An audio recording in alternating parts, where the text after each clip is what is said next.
राधे राधे दोस्तों। आज हम आपको एक ऐसी कहानी सुनाने जा रहे हैं जो दिल को छू जाएगी। ये कहानी है एक बाप के बारे में जो कसाई बन गया। अगर आप हमारे चैनल पर नए हैं तो कृपया हमारे चैनल KTV स्टोरी को लाइक करें, सब्सक्राइब करें और शेयर करें। बहुत समय पहले की बात है। एक गांव में एक ग्वाला अपनी पत्नी और 2 बच्चों के साथ रहता था। ग्वाला होने के कारण उसके पास बहुत सारी गायें और बछड़े थे जिन्हें वह जंगल में चराने ले जाता था। वह उनके दूध, दही और घी बेचकर अपने परिवार का पालन पोषण करता था। वह जितना कमाता था उसमें उसकी पत्नी संतुष्ट थी और बच्चों की परवरिश कर रही थी। लेकिन कहते हैं ना कि समय सबका एक सा नहीं रहता। एक दिन ग्वाले की पत्नी की मृत्यु हो गई। अब ग्वाले पर बच्चों की जिम्मेदारी आ गई। कहते हैं कि अगर पिता की मृत्यु हो जाए तो माँ बच्चों को संभाल लेती है और उनका पालन पोषण कर सकती है। लेकिन अगर माँ की मृत्यु हो जाए तो पिता बच्चों का सही तरीके से पालन पोषण नहीं कर पाता। ग्वाला गायों को चराने जाता था लेकिन बच्चों के लिए भोजन तैयार नहीं कर पाता था, जिससे वो बहुत दुखी रहने लगा। बच्चे छोटे थे, बेटी 10-12 साल की और बेटा 8-9 साल का। कुछ समय तो उसने ऐसे ही बिता दिया, लेकिन फिर उसने दूसरी शादी कर ली। दूसरी पत्नी घर में आ गई, लेकिन वह बच्चों को बिल्कुल पसंद नहीं करती थी। ग्वाला अपनी दूसरी पत्नी में व्यस्त हो गया। अब बेटा 12 साल का हो गया था और सौतेली माँ को वह बिल्कुल पसंद नहीं था। वह अपने पति से कहती, तुम क्यों जंगल जाते हो? ये लड़का कब काम आएगा? ये जंगल क्यों नहीं जाता? अब बेचारा लड़का सुबह जंगल जाता और शाम को गायों और बछड़ों को चराकर घर लाता। उधर उसकी बहन, जो अब 14-15 साल की हो गई थी, घर के सारे काम करती और अपने भाई के लिए खाना लेकर जंगल पहुंच जाती। वह अपने हाथों से अपने भाई को खाना खिलाती। दोनों भाई बहन एक दूसरे से बहुत प्यार करते थे। वह कहते, पता नहीं हमारे पिताजी को क्या हो गया है, वह तो हम पर बिल्कुल ध्यान नहीं देते। हमारे कितने कष्ट भरे दिन आ गए हैं। तो उसकी बहन अपने भाई को बड़े प्यार से समझाती, तू क्यों घबराता है, तेरी बहन है ना। और वह अपने भाई को अच्छे से दिलासा देती। उसका भाई कहता, मुझे माँ की बहुत याद आती है। अगर हमारी माँ होती तो हमें प्यार से खाना खिलाती। दोनों भाई बहन आंखों में आंसू भरकर अपनी माँ को याद करते और ऐसे ही दिन बीत रहे थे। एक दिन वह लड़का गायों को चराने के लिए जंगल गया। जंगल में एक शेर आ गया। लड़का आगे था और शेर पीछे। लड़के ने दौड़कर एक पेड़ पर चढ़ गया और शेर से कहा, शेर भाई, तुम मुझे क्यों खाना चाहते हो? तब शेर ने कहा, देखो मैं बहुत भूखा हूं, मैं तुम्हें खाऊंगा। अगर तुम नहीं चाहते कि मैं तुम्हें खाऊं तो मुझे एक गाय या बछड़ा दे दो, जिसे मैं खाकर अपनी भूख मिटा लूं। लड़का कहने लगा, शेर भाई, मैं अपनी बहन का एकमात्र सहारा हूं। मेरी बहन तो मेरे बिना रो रो कर मर जाएगी। मेरे पिता और मेरी सौतेली माता है जो हम दोनों पर बहुत अत्याचार करते हैं, लेकिन मैं अपनी बहन की उम्मीद नहीं टूटने दे सकता। अगर तुम मुझे खाना चाहते हो या गाय बछड़ा खाना चाहते हो तो मैं नहीं दे सकता, क्योंकि इसके लिए मुझे अपने माता पिता से पूछना होगा। तब शेर ने कहा, ठीक है, तुम कल अपने माता पिता से पूछ कर आना। मुझे एक गाय या बछड़ा देना, नहीं तो मैं तुम्हें जरूर खा जाऊंगा। अब लड़का शाम को घर गया और अपने पिता से कहने लगा, पिताजी, आज मुझे जंगल में शेर मिला। उसके पिता ने बिना पूरी बात सुने ही उसके गाल पर 2 थप्पड़ जड़ दिए। बेचारा रोने से सटने लगा, लेकिन फिर भी उसने कहा, पिताजी, मैं आपसे कुछ कहना चाहता हूं, पहले मेरी बात तो पूरी कर लीजिए। जैसे तैसे करके उसने अपने पिता को पूरी बात बताई कि जंगल में उसे शेर मिला था और उसने कहा है कि या तो वह उसे खाएगा या फिर एक गाय या बछड़ा उसे खाने के लिए दे दो। ये सारी बातें उसकी सौतेली माँ सुन रही थी। वह कहने लगी, अरे गाय बछड़ा नहीं कम होना चाहिए। पता है कितनी कीमत की गाय है, उसके दूध से ही तो हम अपना घर चलाते हैं और तेरी हमारी जिंदगी में कोई महत्व नहीं है। तो इससे अच्छा है कि तुझे ही शेर खा जाए, हमारे जीवन में कोई फर्क नहीं पड़ेगा। अगर ये गाय या बछड़ा खा गया तो कहां से लाएंगे हम गाय? ये कहकर उसकी सौतेली माँ पल्ला झाड़ लेती है। वह बेचारा गमगीन होकर अपनी बहन के पास गया। उसकी बहन ने उसे खाना खिलाया और पूछा, भैया, आज तो इतना उदास क्यों है? तब उसने कहा, बहन, आज मुझे जंगल में शेर मिला था और उसने मुझसे कहा है कि या तो मैं तुझे खाऊंगा या फिर एक गाय या बछड़ा मुझे दे दो।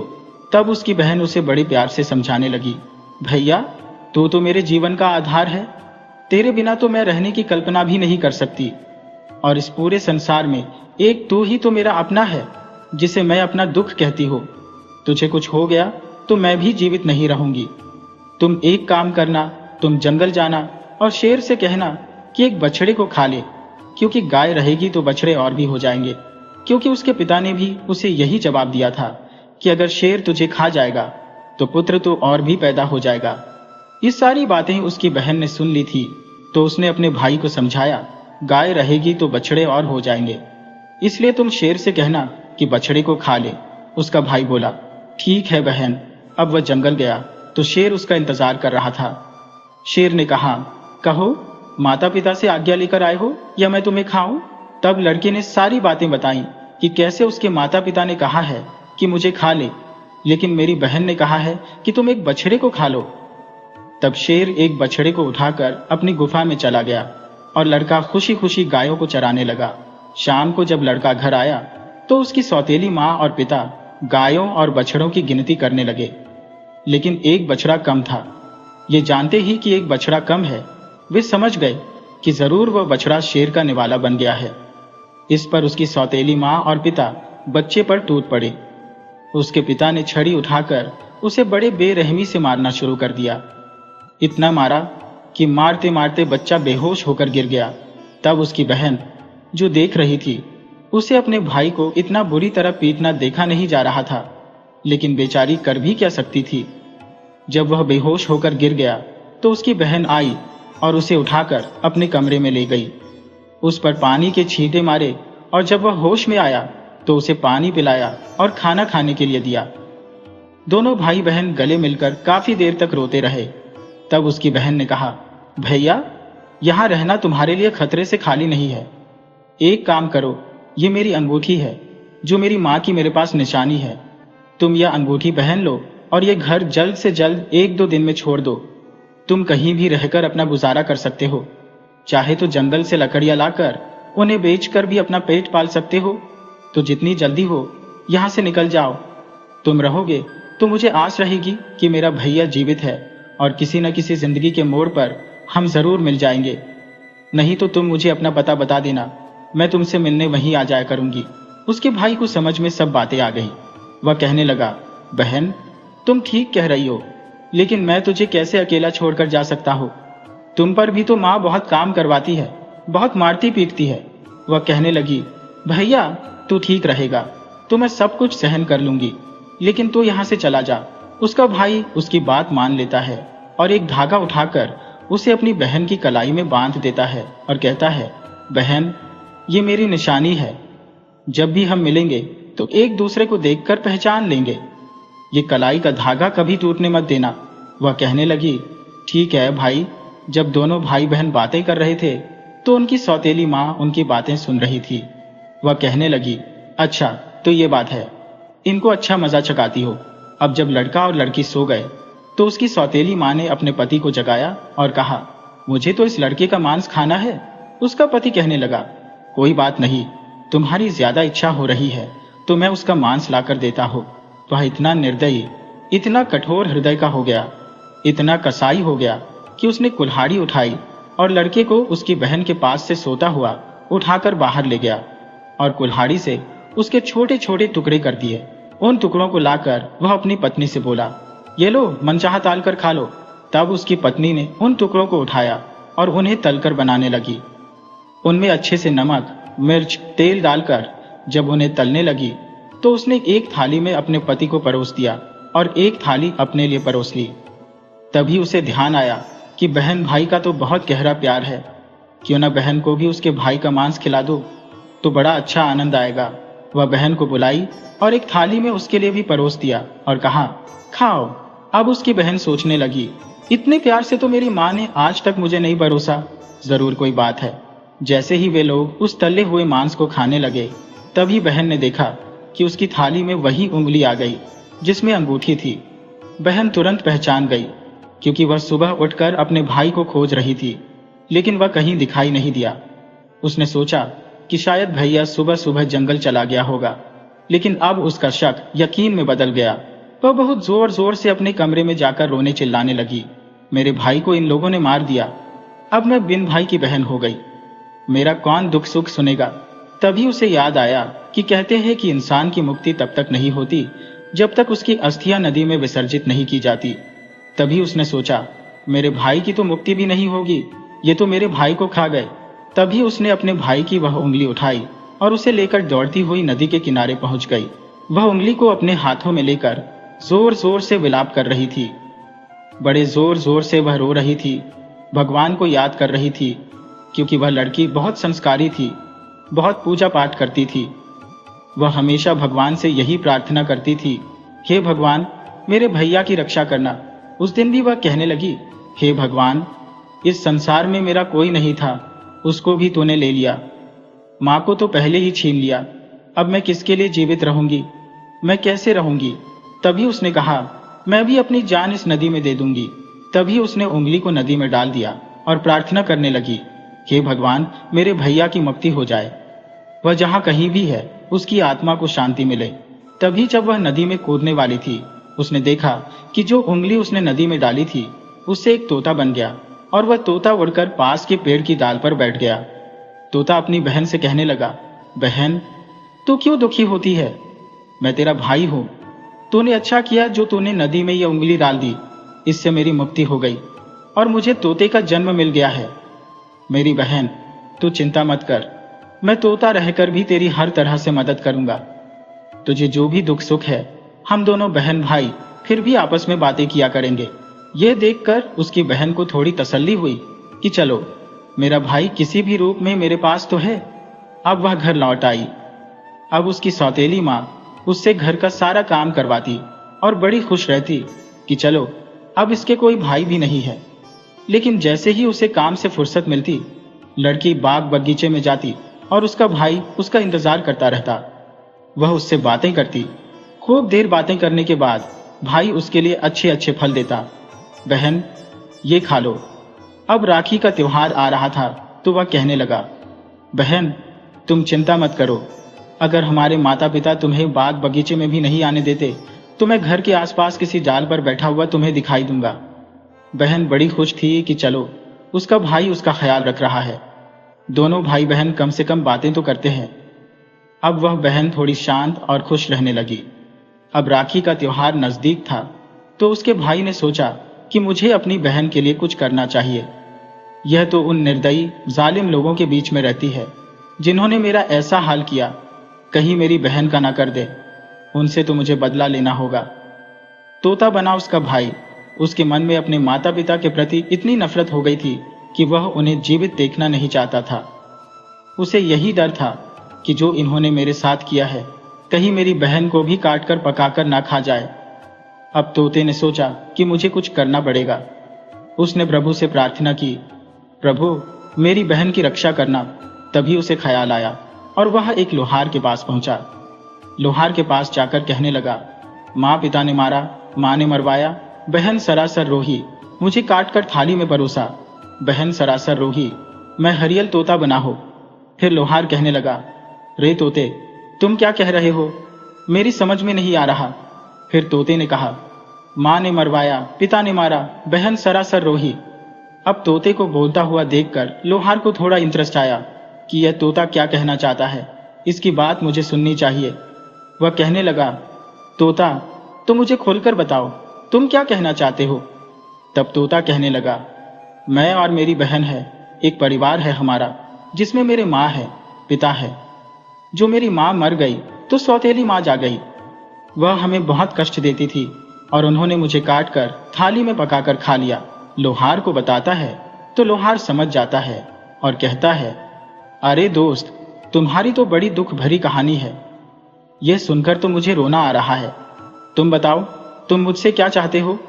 अगर तुम कहोगे तो मैं अपनी जान भी तुम्हारे लिए हाजिर कर दूंगा, तुम्हारी हर मदद करूंगा।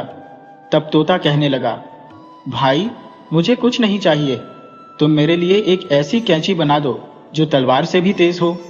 तब लोहार कहने लगा, बस इतनी सी बात, मैं तुम्हारे लिए ऐसी कैंची बनाऊंगा जो एक बार में ही अपना दुश्मन का काम तमाम कर दे। तो लोहार ने तोते के लिए ऐसी कैंची बनाई जो बहुत तेज थी। तलवार से भी तेज। जब कैंची बन गई तो लोहार ने कहा, तोता भाई, तुम्हारे लिए मैंने कैंची बना दी है।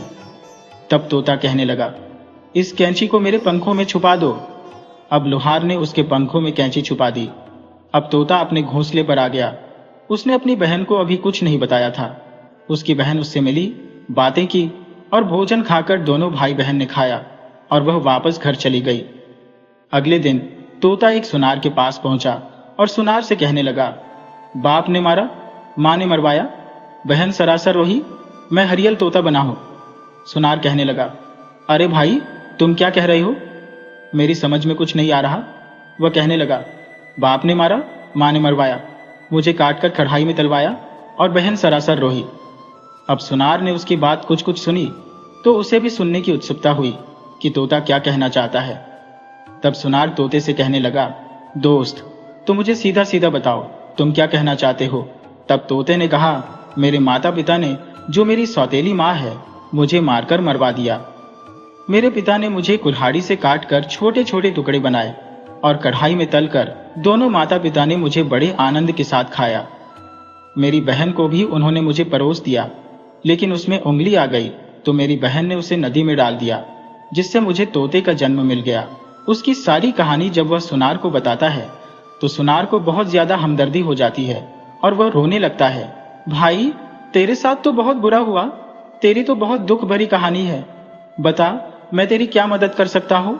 तब तोता कहने लगा, देखो सुनार भाई, रक्षाबंधन आ रहा है और मैं अपनी बहन को कुछ गहने देना चाहता हूँ, तो तुम मेरी बहन के लिए कुछ गहने बना दो। सुनार कहने लगा, बस इतनी सी बात, बताओ क्या क्या गहने बनाना है, मैं वह सब बना दूंगा। तुम कहो तो मैं तुम्हारे लिए अपनी जान भी हाजिर कर दूंगा। तुम कहोगे कि पहाड़ पर चढ़ जा तो मैं उस पर भी चढ़ जाऊंगा, लेकिन मैं तुम्हारी सब मदद करूंगा। अब सुनार ने उसकी बहन के लिए कुछ गहने बना दिए। जब गहने बन गए तो उसने तोता से कहा, तोता भाई, तुम्हारे लिए गहने बन गए हैं, अगर तुम्हें किसी और चीज की जरूरत हो तो वह भी मुझे बता दो।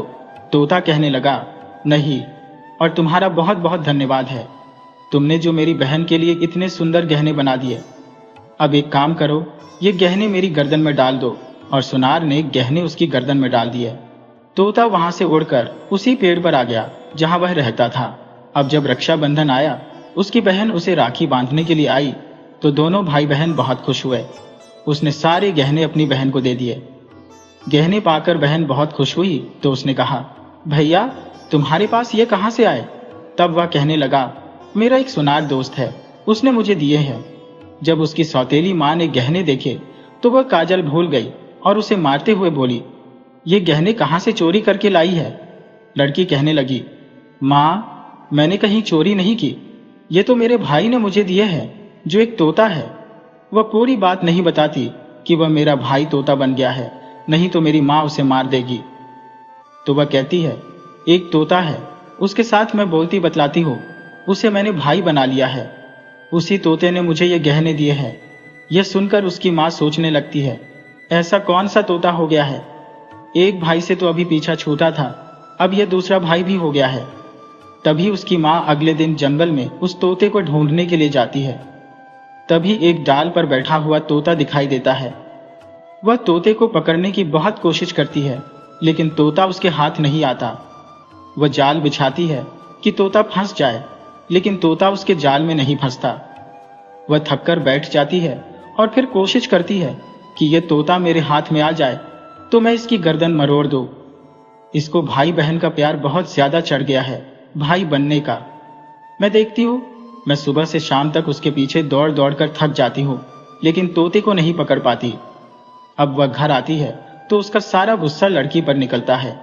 वह उससे सारे गहने छीन लेती है और कहती है, कंपनी है बड़ी आई भैया वाली, तुझे किसने कहा गहने पहनने के लिए, ला इधर दे, और सारे गहने छीन लेती है।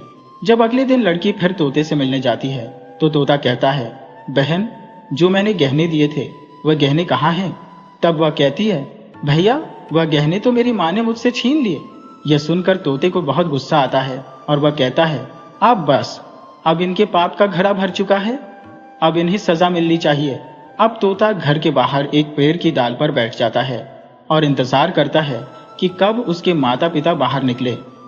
जब लड़की बाहर काम कर रही थी तो किसी बात पर उसकी माँ से झगड़ रही थी और बहुत जोर जोर से डांट रही थी, हाथ भी उस पर उठा रही थी। तभी उसका बाप भी आ गया और वह छड़ी उठाकर लड़की को पीटने लगा। यह तोता पेड़ पर बैठा हुआ देख रहा था तो उसे देखा नहीं गया और वहां अपने बाप और सौतेली माँ पर झपट पड़ा। उसके पंखों में छुपी हुई कैंची से उसने दोनों की आंखों में घुसा दी। अब दोनों अंधी हो गए और तड़पने लगे। तभी उसने कैंची को अपनी चोंच से उठाया और उनकी गर्दन पर वार कर दिया। दोनों एक ही बार में धरती पर गिर पड़े और उनसे तोता कहने लगा, तुमने बहुत पाप किए हैं, अब मैं तुम्हें किसी भी कीमत पर नहीं छोड़ सकता। उन दोनों को कैंची से मारकर मरने के कगार पर ला दिया। वे कहते हैं, हमें माफ कर दो भैया, हमें क्यों मार रहे हो? तोता कहता है, तुमने मुझे काट कर थाली में परोस कर खा लिया और कहते हो मेरा क्या बिगाड़ा है। वे मर जाते हैं। तब तोता अपनी बहन से कहता है, बहन चल, अब हम यहाँ नहीं रहेंगे, क्योंकि यहाँ रहते हैं तो हमें अपने पुराने दिन याद आएंगे, जिन्हें सोच सोच कर हम दुखी होते रहेंगे। उसकी बहन भी कहती है, हाँ भैया, हम अब यहाँ नहीं रहेंगे। दोनों भाई बहन कहते हैं, कोई हमें अलग ना कर सके। तभी ये दोनों वहां से चल देते हैं और चलते चलते एक मंदिर में पहुंच जाते हैं। अब दोनों भाई बहन उस मंदिर में रहने लगते हैं। बहन तो पहले से ही बहुत पूजा पाठ करती थी, बहुत संस्कारी थी। अब तोता भी बहुत पूजा पाठ करता है। पास में एक सरोवर था, वह अपने पंखों को गीला करके लाता है और शिवलिंग पर जल चढ़ाता है। लड़की भी माता रानी की बहुत पूजा करती है, शिव जी की पूजा करती है। ऐसे ही दिन बीत रहे थे। उनकी सच्ची श्रद्धा और भक्ति को देखकर एक दिन पार्वती माता महादेव जी से कहने लगी, देखो कितने दुखिया बहन भाई हैं, इनकी सारी कहानी देखकर तो मुझे रोना आ जाता है। कितने मन से तन से आपकी सेवा करते हैं। तब शिव जी कहने लगे, पार्वती ये तो संसार सागर है, अब किस किस का दुख भरेंगे। लेकिन पार्वती कहती है, नहीं, मुझसे इनका दुख नहीं देखा गया। दोनों भाई बहन हैं, आप जाइए और उसके भाई को पहले रूप में दे दीजिए। अब जब पार्वती माता कहने लगी तो शिव जी को तो आना ही पड़ता है। तो जब बहन पूजा कर रही थी और उसका भाई पंख में पानी लाकर शिवलिंग पर चढ़ा रहा था, तभी महादेव और पार्वती प्रकट हुए और उनसे मनचाहा वरदान मांगने के लिए कहा। तो लड़की ने कहा, मुझे कुछ नहीं चाहिए, मैं तो बस इतना चाहती हूँ कि मेरा भैया पहले की तरह पहले रूप में आ जाए और हम भाई बहन को कोई अलग ना कर सके। उसकी यह बात सुनकर महादेव और पार्वती बहुत खुश होते हैं और उन्हें वरदान देते हैं कि उसका भाई पहले जैसा हो जाए। अब वह पहले की तरह मनुष्य बन जाता है, तोता मनुष्य बन जाता है। दोनों भाई बहन बहुत खुश होते हैं और महादेव पार्वती की कृपा से वे दोनों भाई बहन बहुत प्यार से रहने लगते हैं। अब दोनों मेहनत मजदूरी करने लगे और एक दूसरे का ख्याल रखने लगे। ऐसे ही धीरे धीरे दिन बीत रहे थे। हे माता रानी, हे भगवान महादेव, जैसे आपने उस लड़की और लड़के का दुख दूर किया, वैसे ही इस कहानी को सुनने वाले और सुनाने वाले के सभी दुखों को दूर करना। किसी को इतना कष्ट ना देना, किसी बहन को किसी भाई से अलग मत करना। भगवान जी, किसी का भी दुख, ऐसा कष्ट, ऐसे सौतेले माता पिता किसी को न मिले जैसी सौतेली माँ उसको मिली। कहते हैं ऐसे ही उनके माता पिता के साथ हुआ। दोस्तों, अगर आपको हमारी कहानी पसंद आई हो तो कृपया हमारे चैनल को ज्यादा से ज्यादा लाइक करें, सब्सक्राइब करें और शेयर करें। राधे राधे।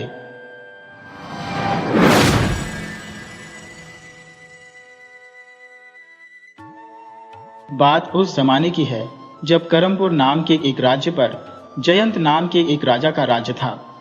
नगर में चारों तरफ शांति ही शांति थी। राजा जयंत एक बहुत ही समझदार राजा था। उसके आसपास के राजाओं में अक्सर भयंकर युद्ध होते रहते थे, लेकिन राजा जयंत अपनी कुटिल राजनीति की मदद से अपने आसपास के राजाओं के साथ मित्रता का व्यवहार बनाकर रखता था। पड़ोसी राजा भी राजा जयंत की बात हमेशा मानते थे, जिसके चलते कई युद्ध टल चुके थे। यही वजह थी कि राजा का सम्मान आस पड़ोस के राज्य के लोग भी करते थे, और वह सम्मान करते भी क्यों ना, क्योंकि युद्ध से आज तक किसका भला हुआ है। राजा जयंत अपना हर फैसला प्रजा की भलाई के लिए लेता था। राजा की पत्नी, जिसका नाम चंपावती था, वह बहुत ही सरल स्वभाव की थी। राजमहलों में रहते हुए भी उसके मन में बिल्कुल भी घमंड नहीं था। राजा और रानी की एक बेटी थी, जिसकी उम्र अभी 5 वर्ष की थी। राजा रानी अपनी बेटी से बहुत ही प्यार करते थे। राजकुमारी का नाम था रूपाली। रूपाली बचपन से ही बहुत सुंदर थी और वह बिल्कुल एक गुड़िया जैसी लगती थी। इस तरह से राजा का भरा पूरा परिवार था, लेकिन अभी तक उसके राज्य के उत्तराधिकारी ने जन्म नहीं लिया था। मतलब यह कि राजा का कोई बेटा नहीं था, जिसके कारण रानी अक्सर ही परेशान रहती थी। एक बार की बात है, जब राजा अपने दरबार में बैठे हुए थे, उसी समय नगर के 2 साहूकार वहां पर आए। साहूकार बोले, महाराज आपकी जय हो। महाराज हमारा न्याय कीजिए, हम लोग ठगी का शिकार हो गए हैं। हम तो इस कदर ठगे गए हैं कि हमारी आने वाली पीढ़ियां भी इस ठगी से बाहर नहीं निकल पाएंगी। मेहरबानी करके हमें बचा लीजिए महाराज। राजा ने कहा, आप दोनों पहले शांत हो जाइए। आपके साथ न्याय अवश्य होगा, लेकिन न्याय करने से पहले मुझे इस मामले के बारे में पूरी जानकारी दीजिए। आप दोनों के इस तरह से परेशान होने से कोई समाधान निकलने वाला नहीं है। आप दोनों मुझे पूरी बात विस्तार से बताइए, तभी तो मैं दोषियों को सजा दे पाऊंगा। उनमें से पहला सेठ कहने लगा, महाराज कल जब मैं अपनी दुकान में बैठा हुआ था, तभी एक आदमी मेरी दुकान पर आया। वह मुझसे सभी तरह के हीरे जवाहरात दिखाने के लिए कहने लगा। उस आदमी का पहनावा एक अमीर आदमी के जैसा था। मुझे लगा कि शायद वह कोई व्यापारी होगा। यह सोचकर मैंने उसे सोने के बने हुए आभूषण दिखाना शुरू कर दिया।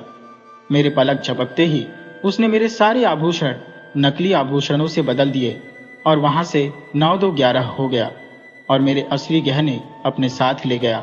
राजा ने कहा, सेठ जी, क्या आपको उस समय इस बात की भनक नहीं लगी कि उस ठग ने आपके गहने बदल दिए हैं? साहूकार बोला, महाराज मुझे इस बात की थोड़ी सी भी भनक नहीं लगी।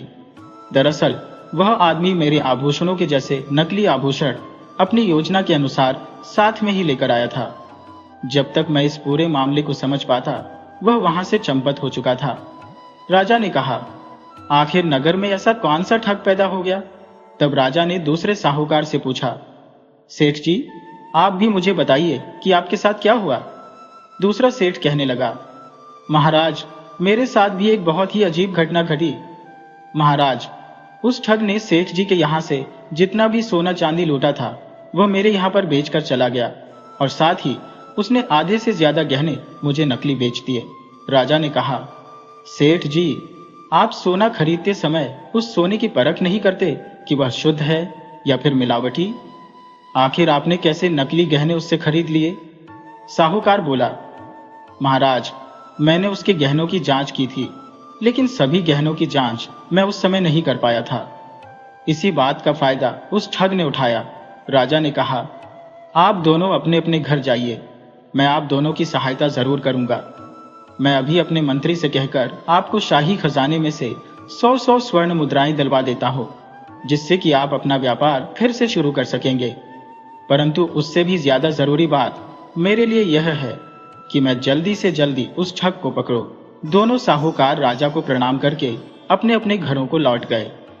राजा ने उसी समय अपने मंत्री को बुलाया और उससे कहने लगा, मंत्री जी, आप जल्द से जल्द उस ठग का पता लगाइए कि आखिर इतना बड़ा ठग कौन है। मैं उसे देखना चाहता हूं। आप आज से ही उसकी खोज शुरू करवा दीजिए, वरना कल तक तो वह हमारे नगर में बहुत ही आतंक मचा देगा। मंत्री ने कहा, महाराज मैं अभी से आपके आदेश का पालन करने में लग जाता हूं। मैं पूरी कोशिश करूंगा कि जल्दी से जल्दी उस ठग को पकड़कर आपके सामने पेश कर दूं। मंत्री राजा की आज्ञा लेकर उसी समय ठग की खोज में निकल गया। शाम के समय जब राजा अपनी पत्नी के कक्ष में गया, तो उसने देखा कि उसकी रानी बहुत ही उदास थी। यह देखकर राजा ने पूछा, महारानी, आखिर आप उदास क्यों हैं? ऐसा क्या हुआ? रानी बोली, महाराज, आपको तो मेरा दुख मालूम है। मैं पुत्र वियोग में भावनाओं में बह जाती हूँ, जिसके कारण मेरी आंखों में आंसू आ जाते हैं। राजा ने कहा, महारानी, आप एक राजा की पत्नी है, आपको इस तरह से दुखी होना शोभा नहीं देता। आपका पुत्र तो यह सारा नगर है। एक राजा और रानी का पहला बेटा तो उनकी प्रजा होती है। आप इस तरह से आगे कभी भी उदास मत होना। रानी कहने लगी, महाराज, आपकी बात बिल्कुल सत्य है। मैं आगे से यही कोशिश करूंगी कि मेरे कारण आपको भविष्य में कोई परेशानी ना हो। दूसरी तरफ मंत्री, जो कि ठग की तलाश में निकला था, उसने अपना भेष बदला और एक साधारण आदमी के कपड़े पहनकर वो नगर में घूमने लगा। घूमते घूमते वह एक गांव में पहुंचा जिसका नाम था मटकेपुर। मंत्री गांव के लोगों से पूछताछ करने लगा। इसी दौरान उसे गांव का एक आदमी मिला। मंत्री ने उसके पास जाते ही उसे 2 सोने की अशर्फियां दे दी और फिर कहने लगा, भाई, आपको मालूम है कि मैंने आपको यह धन क्यों दिया है? वह आदमी बोला, जी, जरूर आपको मुझसे कोई काम होगा, इसीलिए आपने यह धन मुझे दिया है। मंत्री बोला, सच में तुम तो बहुत ही समझदार हो। असल बात तो यह है कि मुझे एक जानकारी चाहिए। मुझे एक ऐसे आदमी की तलाश है जो इस इलाके का सबसे बड़ा ठग हो। बात यह है कि मैं यहाँ के राजा का मंत्री हूँ और हमारे राजा का आदेश है कि हमारे नगर में जो आदमी सबसे बड़ा ठग है उसे महाठग का सम्मान दिया जाएगा। ऐसे चतुर और चालाक आदमी को महाराज अपना दरबारी बनाना चाहते हैं। वह आदमी बोला, अरे मंत्री जी, बस इतनी सी बात? आपको ठग की तलाश है ना? तो मेरी बात ध्यान से सुनिए। हमारे पूरे नगर में जो सबसे बड़ा ठग है वह इसी गांव में रहता है। उसका नाम है कनक। वह एक खानदानी ठग है। अभी हाल ही में वो शहर के 2 साहूकारों को लूट कर आया है। ये सम्मान उसके अलावा किसी और को देना उचित नहीं रहेगा। इसका हकदार तो सिर्फ वही है। मंत्री समझ गया कि उसकी मंजिल अब मिल चुकी थी। वो तुरंत उस ठग का पता पूछकर ठग के घर की तरफ चल दिया। लेकिन मन ही मन में उसने यह विचार किया कि इस आदमी की तरह वो ठग तो इतना मूर्ख नहीं होगा। अगर मैंने उससे यही झूठ बोला तो वह तुरंत मेरे झूठ को पकड़ लेगा। उसके साथ मुझे ठग विद्या का ही प्रयोग करना होगा। मुझे उसको दरबार तक ले जाने के लिए कोई नई कहानी गढ़नी पड़ेगी। वह मन ही मन में कुछ योजना बनाते हुए ठग के घर पहुंच गया। उसने दरवाजे पर आवाज लगाई, अरे भाई, कोई घर पर है तो जरा बाहर आओ। अंदर से ठग जनेश्वर अपने दरवाजे पर आया। उसने कहा, बताइए, आप कौन हैं और आपको किससे मिलना है? मंत्री बोला, मुझे जनेश भाई से मिलना है। उनसे कुछ काम है, एक बहुत ही जरूरी काम। जनेश्वर बोला, तुम्हारे सामने इस समय जनेश ही खड़ा है। कहो तुम्हें मुझसे क्या काम है? मंत्री जी बोले, जनेश्वर भाई, सारी बातें इस तरह से खुले में नहीं की जा सकती। आजकल तो बातें भी हवा में उड़कर लोगों में फैल जाती हैं। जनेश्वर बोला, अगर ऐसी बात है तो चलिए अंदर आ जाइए। मंत्री अंदर चला गया। तब जनेश ने कहा, तो अब बताओ भाई, क्या बात है? मंत्री बोला, भाई जनेश्वर, सबसे पहले तो मैं तुम्हें अपना परिचय दे दूं। मेरा नाम फोगटमल है और मैं तुम्हारे पड़ोस के ही राज्य का निवासी हूँ। मैं एक महाशातिर ठग हूँ। मेरे राज्य से मुझे देश निकाला दे दिया गया है। मैं अभी इस राज्य में एक कमरा लेकर रह रहा हूँ। जनेश ने कहा, बात को गोल गोल मत घुमाओ, ये बताओ कि तुम मेरे यहाँ पर क्यों आए हो? मंत्री बोला, अरे भाई जनेश, मैं तुम्हारे किस्से सुनकर तुम्हारे पास आया हूँ कि तुम बहुत ही शातिर ठग हो, लेकिन तुम तो एक नंबर के डरपोक दास निकले। अच्छा, मैं चलता हूँ। मैं तो सोच रहा था कि हम दोनों मिलकर अपनी ठग विद्या से कोई नया कांड करेंगे, लेकिन लगता है कि मैं गलत जगह पर आ गया हूँ। यह सुनकर जनेश ने मुस्कुराते हुए कहा, भाई, तुम बिल्कुल सही जगह पर आए हो। दरअसल मैं ही इस राज्य का सबसे बड़ा ठग हूँ। मैंने तो बड़े बड़े सेठों को ठगा है, लेकिन राजा और उसके आदमियों को अभी तक इस बात की भनक नहीं लगी। मंत्री ने मन ही मन में सोचा, अरे धूर्त, तो कितना बड़ा ठग है, ये तो राज दरबार में ही पता चलेगा। और फिर मंत्री बोला, भाई जनेश्वर, तुम मेरी योजना को समझ लो। दरअसल मैं चाहता हूं कि यह रोज रोज का धंधा ही खत्म हो जाए। हम दोनों मिलकर एक ही बार में इतना बड़ा हाथ मारेंगे कि सारी जिंदगी बैठकर खाएंगे। कनक के मन में अब लालच आ गया और वह बोला, अरे भाई, जल्दी बताओ, भला ऐसी कौन सी तरकीब है? मंत्री ने कहा, उसके लिए हमें राज दरबार में चलना होगा। मैंने वहां पर सारा इंतजाम कर दिया है। बस हमें वहां पर जाना है और कुछ दिनों तक राजा के महल में नौकरी करनी है। मेरे ही गिरोह के 2-3 आदमी राजा के वहां पर पहले से ही मौजूद रहेंगे। कुछ दिन तक वहां पर नौकरी करने के बाद हम वहां का सारा माल लेकर चंपत हो जाएंगे। जनेश्वर ने कहा, भैया, तो देर किस बात की है? चलो हम लोग महल की तरफ चलते हैं। इसके बाद मंत्री जनेश्वर को लेकर राजमहल में जा पहुंचा। जब वे दोनों राजा के सामने गए तो कनक पहली बार जिंदगी में राजा के सामने आया था। वह मन ही मन में बहुत ही खुश भी था, लेकिन उसके पांव तले से जमीन तब खिसक गई जब उसने अपने साथी को एक मंत्री के रूप में बदलते हुए देखा। महल में पहुंचकर मंत्री ने कहा, सैनिकों, गिरफ्तार कर लो इस आदमी को। यह इस नगर का सबसे बड़ा ठग कनक है। इसके बाद मंत्री ने राजा से कहा, महाराज, आप इस ठग को सजा सुनाइए। राजा ने कहा, धूर्त आदमी, तू इस तरह से ठगी करता है? तुझे मालूम नहीं कि मैं अपने नगर में चोर बदमाशों को नहीं रहने देता? यह सब देखकर कनक घबरा गया और हाथ जोड़कर कहने लगा, महाराज, मुझे माफ कर दीजिए। मैं ठगा हुआ धन अभी वापस लौटा दूंगा, लेकिन आप मुझे सजा मत दीजिए। आज के बाद मैं सारे गलत काम छोड़ दूंगा, क्योंकि अब मेरी आंखें खुल चुकी हैं। राजा ने कहा, यह तो अच्छी बात है कि तुम सारे गलत काम छोड़ दोगे, लेकिन जो गलत काम तुम कर चुके हो उसकी सजा तो तुम्हें भुगतनी ही पड़ेगी। और तुम्हारे लिए सजा यह है कि तुम इसी वक्त यह राज्य छोड़कर चले जाओ। तुम्हें देश निकाला दिया जाता है, तुम्हारा घर और संपत्ति जब्त कर ली जाएगी, और तुम अब सारी जिंदगी इस राज्य में कभी पांव मत रखना, वरना तुम्हें मृत्यु दंड दे दिया जाएगा। राजा की बात सुनकर ठग कनक घबरा गया और वह राज्य छोड़कर वहां से दूसरे राज्य की तरफ चला गया। कनक के चले जाने के बाद मंत्री ने कहा, महाराज, आपने यह एक गलत फैसला ले लिया। आपको इस ठग को सजा के तौर पर अपने कारागार में बंद करवा देना चाहिए था, क्योंकि भविष्य में यह खुले सान की तरह हम पर हमला कर सकता है, हमें कोई नुकसान पहुंचा सकता है। राजा ने कहा, अरे मंत्री जी, आप इस बात की चिंता न करें। भला इस ठग की क्या मजाल कि यह हमें कोई नुकसान पहुंचाए। दूसरी तरफ कनक उस नगर को छोड़कर दूसरे राज्य में प्रवेश कर चुका था।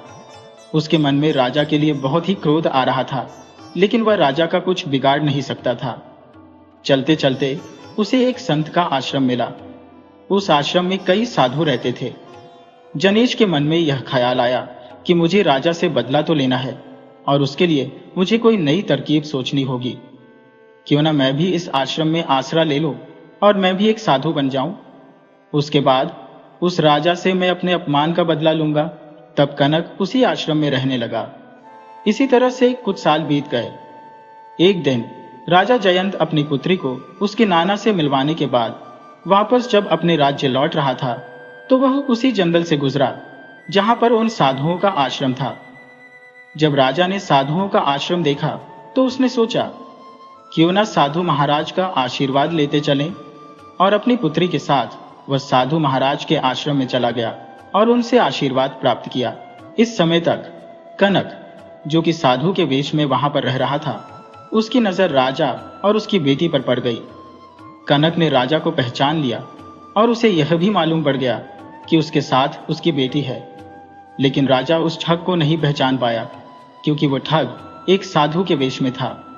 जब जनेश ने राजा की बेटी को देखा तो मन ही मन में उसकी नीयत में खोट आ गया।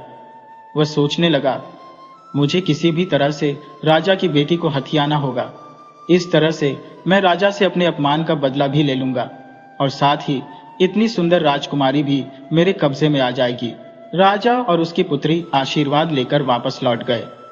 समय का चक्र चला और पुत्र की लालसा में राजा ने बहुत सी कोशिशें की, साधु सन्यासियों के चक्कर लगाए, और इस दौरान कई ढोंगी लोगों ने भी राजा का फायदा उठाया, क्योंकि वे लोग जानते थे कि पुत्र को पाने की इच्छा में राजा अंधविश्वासी हो चुका है। किस्मत ने राजा का साथ दिया और इस दौरान रानी ने 2 जुड़वा पुत्रों को जन्म दिया। कुछ समय और बीता। अब राजकुमारी जवान हो चुकी थी और उसके दोनों भाई अब 10-10 वर्ष के हो चुके थे। तब एक दिन रानी ने राजा से कहा, महाराज, हमारी बेटी अब बड़ी हो चुकी है। आपको चाहिए कि उसके विवाह के योग्य कोई सुंदर सा राजकुमार ढूंढकर उसकी शादी करवा दीजिए। आपके तो बहुत सारे राजा मित्र हैं, आप ही एकमात्र ऐसे राजा हो जिसकी पड़ोस के किसी भी राजा से कोई दुश्मनी नहीं है। इसीलिए आप जल्दी ही इस शुभ कार्य को पूरा कीजिए। राजा ने कहा, रानी, आपकी बात पर जल्दी ही मैं गंभीरता से विचार करूंगा।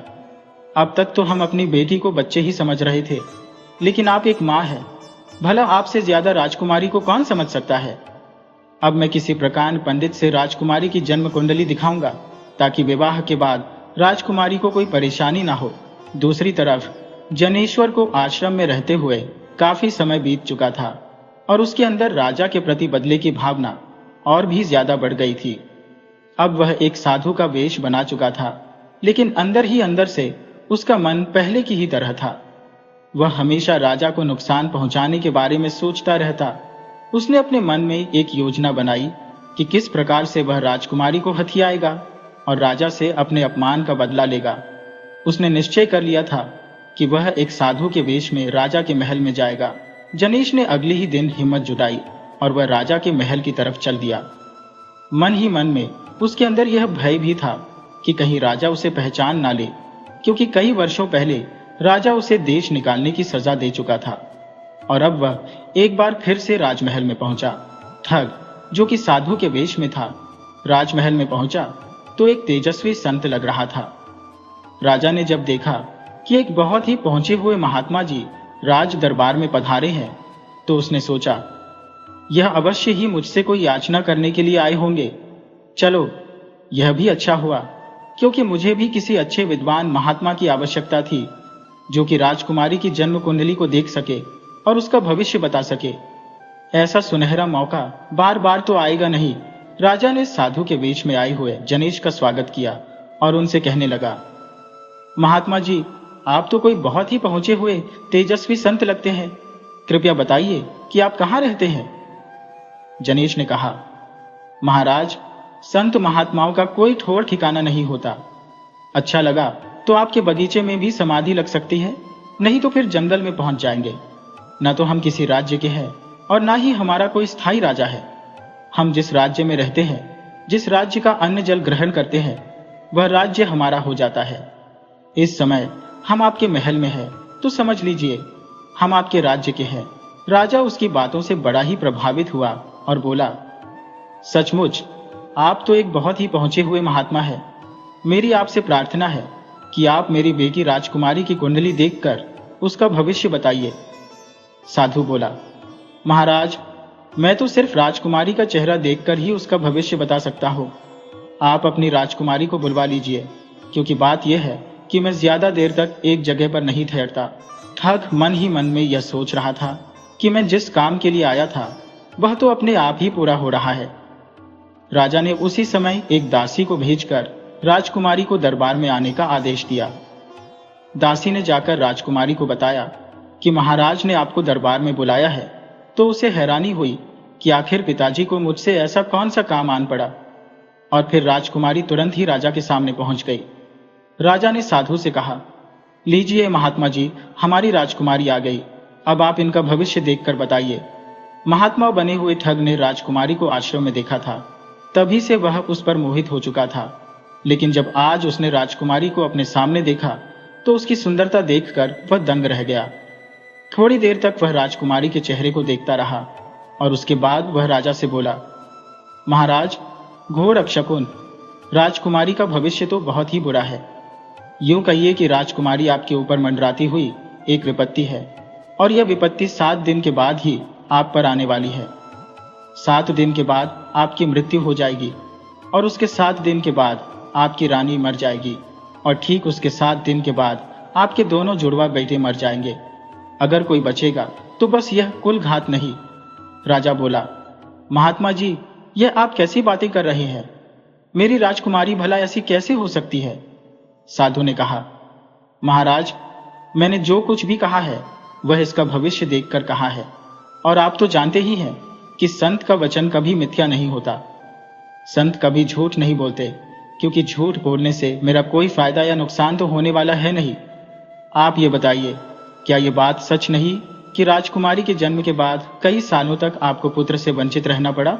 असल में आपको कई वर्षों पहले ही पुत्र की प्राप्ति हो जाती, लेकिन इस राजकुमारी के दुर्भाग्य के कारण आपको इतने सालों तक पुत्र प्राप्ति से वंचित रहना पड़ा, और अब इसकी बुरी छाया के कारण आपके कुल का सर्वनाश हो जाएगा।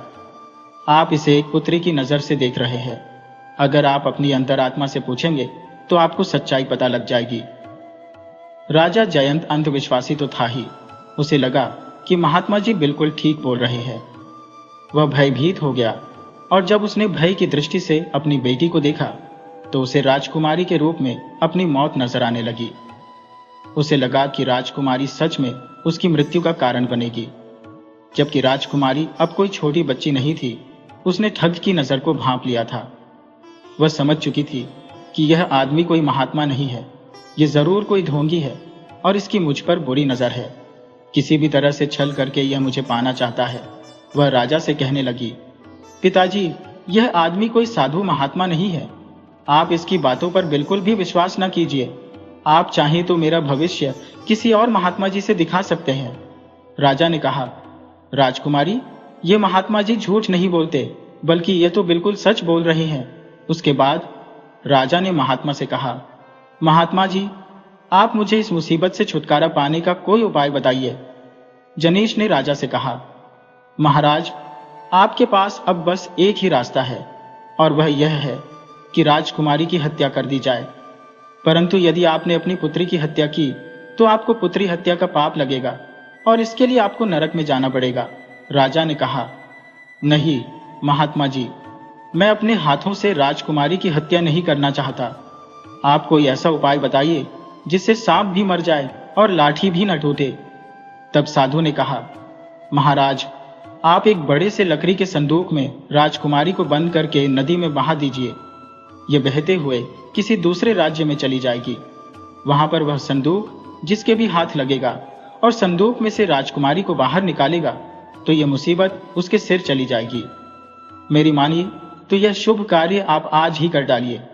अब आपको तो पता है कि मैं एक जगह पर ज्यादा देर तक नहीं रुकता। अभी मैं चलता हूं, फिर कभी आपसे मिलूंगा। इतना कहकर महात्मा बना हुआ वह ठग वहां से चला गया। अब वह अपने मकसद में बहुत हद तक कामयाब हो चुका था। उसे पूरा विश्वास था कि राजा कुछ ही देर में राजकुमारी को संदूक में बंद करके नदी में बहा देगा। वह सोचने लगा, मुझे अब नदी के किनारे किनारे 4-5 मील दूर जाकर बैठना चाहिए। जब वह बहता हुआ संदूक मेरे पास आएगा तो मैं उसे निकाल लूंगा और फिर उसे उठाकर मैं अपने घर ले जाऊंगा। इस तरह से राजकुमारी हमेशा के लिए मेरी हो जाएगी। इस तरह के ख्याली पुलाव बनाते हुए वह ठग आगे चलने लगा। इधर राजकुमारी राजा से अपनी जान बख्श देने की दुहाई दे रही थी। उसने रानी से भी बहुत विनती की, मैं कोई मुसीबत नहीं हूं, मैं तो आपकी बेटी हूं। परंतु राजा और रानी ने राजकुमारी की कोई बात नहीं सुनी और अपनी जान बचाने के लिए राजकुमारी को एक बड़े से संदूक में बंद करवा के नगर के पास ही एक नदी में बहा दिया। राजा ने अपने एक जासूस को भी उस बक्से के पीछे लगा दिया कि जाकर देखो कि इस संदूक को कौन पाएगा और यह मुसीबत हमारे राज्य में रह जाएगी या फिर किसी दूसरे राज्य में। इधर वह संदूक नदी में बहता हुआ आगे आगे जा रहा था। वो गुप्तचर भी छिप छिपाते उस संदूक का पीछा कर रहा था। तभी उसने देखा कि एक राजा अपने सैनिकों के साथ शिकार करके लौट रहा था। प्यासा होने के कारण वह जल पीने के लिए नदी में उतर गया। अचानक उसकी नजर उस बहते हुए संदूक पर पड़ी। उसने अपने सैनिकों को आदेश दिया कि संदूक को बाहर निकाल कर लाया जाए। सैनिक संदूक को नदी से बाहर ले आए। राजा ने संदूक को बड़े ही ध्यान से देखा। संदूक पर लगे हुए ताले के साथ उसकी चाबी भी थी। चाबी लगाकर संदूक को खोला गया। संदूक खोलने पर राजा चौंक गया। उसके अंदर तो एक बहुत ही सुंदर लड़की थी और वह भी बिल्कुल ठीक ठाक। राजा सोचने लगा, शायद कुछ देर पहले ही किसी ने इसे बहाया होगा। राजा ने राजकुमारी को संदूक से बाहर निकाला और उससे पूछा, तुम कौन हो और तुम्हें किस अपराध के दंड के कारण इस संदूक में बंद करके बहा दिया गया है? राजकुमारी बोली, राजा, मेरी पिछली जिंदगी के बारे में जानकर आप क्या करेंगे? हाँ, मैं आपको इतनी बात बता सकती हूँ कि मैं कोई कलंकिनी नहीं हूँ। मैंने ऐसा कोई भी अपराध नहीं किया जिसके लिए मुझे सजा दी जा सके। लेकिन मेरा अपराध सिर्फ इतना है कि मैं एक अंधविश्वासी माता पिता के घर में पैदा हुई। मेरे माता पिता को एक ढोंगी साधु ने यह कह दिया था कि मैं उनके लिए विपत्ति हूं। बस मेरे माता पिता ने बिना सोचे समझे मुझे इस संदूक में बंद करवा दिया। यह तो अच्छा हुआ कि यह संदूक आपके हाथ लग गया, वरना वह साधु भी इसी नदी के किनारे पर कहीं आसपास ही इस संदूक का इंतजार कर रहा होगा। राजा ने कहा, तुम्हारी कहानी तो बड़ी ही विचित्र है, परंतु तुम निराश मत होना। नियति ने तुम्हें मेरी रानी बनाने के लिए भेजा है, क्योंकि मेरे गुरु ने मुझे बताया था कि जब मुझे इस तरह से नदी के किनारे पर कोई लड़की मिलेगी तो वही मेरी पत्नी बनेगी और वह मेरे राज्य के लिए बहुत ही भाग्यशाली होगी। तो हे सुंदर राजकुमारी, मैं तुम्हारे सामने यह प्रार्थना करता हूँ कि क्या तुम मेरी पत्नी बनना स्वीकार करोगी? राजकुमारी बोली, हे राजन, आप यह प्रार्थना करके मुझे शर्मिंदा कर रही है, क्योंकि मुझे इस संदूक से बाहर निकालकर आपने मेरे प्राणों की रक्षा की है। मेरा तो रोम रोम अब आपका हो चुका है। आप तो सिर्फ आदेश कीजिए, मैं आपका हर आदेश मानने को तैयार हूं। अगर आप मुझे अपनी रानी बनाना चाहते हैं तो मुझसे ज्यादा सौभाग्यशाली भला कौन दूसरी होगी। आपका हर फैसला मुझे मंजूर है, परंतु इससे पहले मैं यह चाहती हूं कि उस ढोंगी साधु को भी दंड मिलना चाहिए। राजा ने कहा, हाँ राजकुमारी, उस ढोंगी साधु को भी दंड अवश्य मिलेगा। मैंने जंगल में शिकार करते हुए एक भालू को पकड़ा है जिसे पिंजरे में बंद रखा गया है। अब उसे पिंजरे की जरूरत नहीं है, बल्कि उसे तो संदूक की जरूरत है। राजा ने उस भालू को बड़े संदूक में बंद कर दिया और फिर पानी में बहा दिया। राजा राजकुमारी को साथ लेकर अपने नगर को चला गया। इधर वो जासूस जो संदूक का पीछा कर रहा था, उसने देखा कि संदूक बहता हुआ आगे जाने लगा, और बहते बहते जब वह साधु बने हुए ठग के पास पहुंचा तो ठग ने संदूक को पानी से बाहर निकाल लिया, और फिर उसने साधु की नकली दाढ़ी मूछ, भगवा वस्त्र, सब कुछ नदी में बहा दिया। अब वह एक साधारण मनुष्य की भांति दिख रहा था। उसने संदूक को किसी तरह से उठाया और अपने घर की तरफ चल दिया। वह संदूक उठाए घर की तरफ चला जा रहा था। उस समय आधी रात हो चुकी थी। वह मन ही मन में सोच रहा था कि अब तो राजकुमारी मेरे कब्जे में आ गई। जब वह अपने घर पहुंचा तो उसने संदूक को एक कमरे में बंद किया। दूसरी तरफ वह जासूस अभी तक उसका पीछा कर रहा था। वह कमरे के अंदर तो नहीं जा सकता था, लेकिन अंजाम तो वह जानता था कि अब आगे क्या होने वाला है। वह सोच रहा था कि यह ठग जिसे राजकुमारी समझकर लाया है, उस संदूक के अंदर तो एक भालू बंद है, और यह भालू आज उस ठग को अच्छा सबक सिखाएगा। ऐसे ढोंगी के साथ यही होना चाहिए। इधर जब जनेश ने जल्दी से संदूक का ताला खोला तो वो भालू, जो कि काफी समय से गुस्से में संदूक के अंदर बैठा हुआ था, संदूक से बाहर आ गया। जैसे ही वह संदूक से बाहर आया तो वह ठग पर टूट पड़ा और उसे नोच नोच कर खाने लगा। ठग सोच रहा था कि राजा ने उसके साथ छल किया है, लेकिन जब उसकी सांसें टूटने लगी तो उसे ख्याल आया कि गलती तो मेरी ही थी। जिंदगी भर मैंने लोगों के साथ धोखा किया, आज उसी की सजा मुझे मिल रही है। थोड़ी ही देर के बाद भालू ने जनेश को मार दिया और फिर दरवाजे की कुंडी खोलकर वह जंगल को चला गया।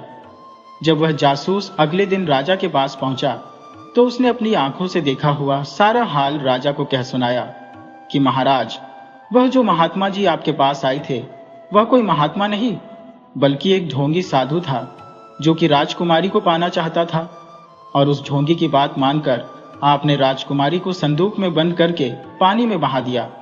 इसके बाद उस जासूस ने सारी बातें विस्तार से महाराज को बता दी। सारी सच्चाई जानकर राजा को अपने आप पर बहुत ही क्रोध आ रहा था, साथ ही साथ वह अपने कर्मों पर शर्मिंदा भी था। कुछ दिन के बाद वह अपनी बेटी के ससुराल गया और अपनी बेटी से माफी मांगने लगा, लेकिन राजकुमारी ने तो उसे पहचानने से भी इनकार कर दिया। निराश होकर राजा वापस अपने राज्य लौट आया। अब वह पश्चाताप की आग में जल रहा था और फिर धीरे धीरे वह बीमार रहने लगा। जब राजकुमारी को पता लगा कि उसके पिता पश्चाताप की अग्नि में जल रहे हैं तो वह उनसे मिलने के लिए आ गई। वह अपने पिता से मिलने के लिए आई और उसने अपने पिता को माफ कर दिया। तो दोस्तों, मुझे पूरी उम्मीद है कि आपको यह कहानी बहुत ही पसंद आई होगी। तो इसी तरह की कहानियां देखने के लिए आप चैनल को सब्सक्राइब कर लीजिए, वीडियो को लाइक कीजिए और साथ ही अपने अच्छे कमेंट करना बिल्कुल मत भूलिए।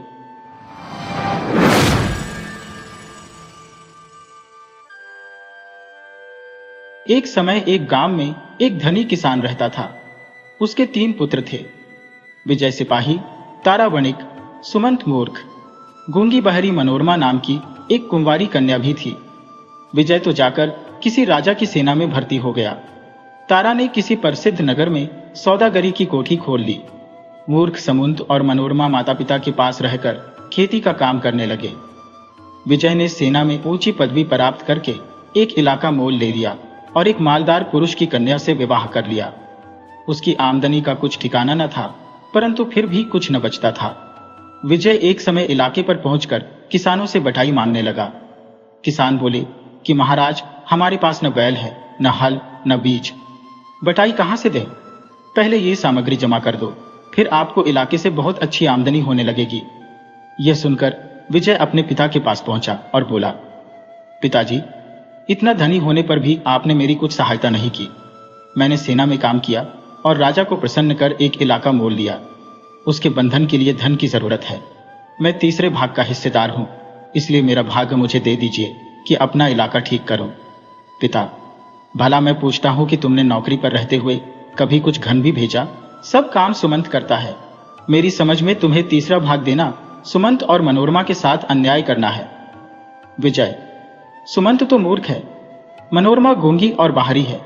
उन्हें धन का क्या काम है? वे धन से क्या लाभ उठा सकते हैं? पिता, अच्छा, सुमंत से पूछ लो। पिता के पूछने पर सुमंत ने प्रसन्नता पूर्वक यही कहा कि विजय को उसका तीसरा भाग दे देना चाहिए। विजय तीसरा भाग लेकर राजा के पास चला गया। तारा ने भी व्यापार में बहुत धन संचय करके एक धनी पुरुष की पुत्री से विवाह किया, परंतु धन की लालसा फिर भी बनी रही। वह भी पिता के पास आकर तीसरा भाग मांगने लगा। पिता, मैं तुम्हें एक कौड़ी भी देना नहीं चाहता। विचारो तो, तुमने सौदागरी की कोठी खोलकर इतना धन इकट्ठा किया, कभी पिता को भी पूछा? यहां जो कुछ है सब सुमंत की कमाई का फल है। उसका पेट काटकर तुम्हें दे देना अनुचित है। तारा, मूर्ख सुमंत को धन लेकर करना ही क्या है?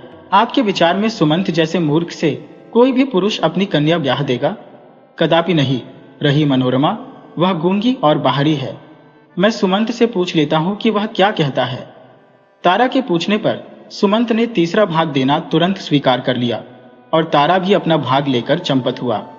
सुमंत के पास जो कुछ सामान बच रहा, उसी से खेती का काम करके माता पिता की सेवा करने लगा। यह कौतुक देखकर अधर्म बड़ा दुखी हुआ कि भाइयों ने परित सहित धन बांट लिया। जूती पैजार कुछ भी न हुई। 3 भूतों को बुलाकर कहने लगा, देखो, विजय, तारा, सुमंत 3 भाई हैं। धन बांटते समय उन्हें आपस में झगड़ा करना उचित था, परंतु मूर्ख सुमंत ने सब काम बिगाड़ डाला। उसी की मूर्ता से तीनों भाई आनंद से जीवन व्यतीत कर रहे हैं। तुम जाओ और एक एक के पीछे पड़कर ऐसा उत्पात मचाओ कि सब के सब आपस में लड़ मरे। देखना, बड़ी चतुराई से काम करना। तीनों भूतः धमारवतार, जो तीनों को आपस में लड़ा लड़ाकर मार न डाला तो हमारा नाम अधर्मराज के भूत ही नहीं। अधर्म, वाह वाह, शाबाश। जाओ, मगर जो बिना काम पूरा किए लौटे तो खाल खींच लूंगा। इतना समझ लो। तीनों भूत चलकर एक झील के किनारे बैठ गए और यह निश्चय किया कि कौन कौन किस किस भाई के पीछे लगे, और साथ ही नियम बांध दिया कि जिस भूत का कार्य पहले समाप्त हो जाए वह तुरंत दूसरे भूतों की सहायता करे। कुछ दिन पीछे वे तीनों फिर उसी झील पर जमा हुए और अपनी अपनी कथा कहने लगे। पहला, भाई साहब, मेरा काम तो बन गया। विजय भागकर पिता की शरण लेने के सिवाय अब और कुछ नहीं कर सकता। दूसरा, बताओ तो, उसे कैसे फांसा? पहला, मैंने विजय को इतना घमंडी बना दिया कि वह एक दिन राजा से कहने लगा कि महाराज, यदि आप मुझे सेनापति की पदवी पर नियत कर दें तो मैं आपको सारे जगत का चक्रवर्ती राजा बना दूं।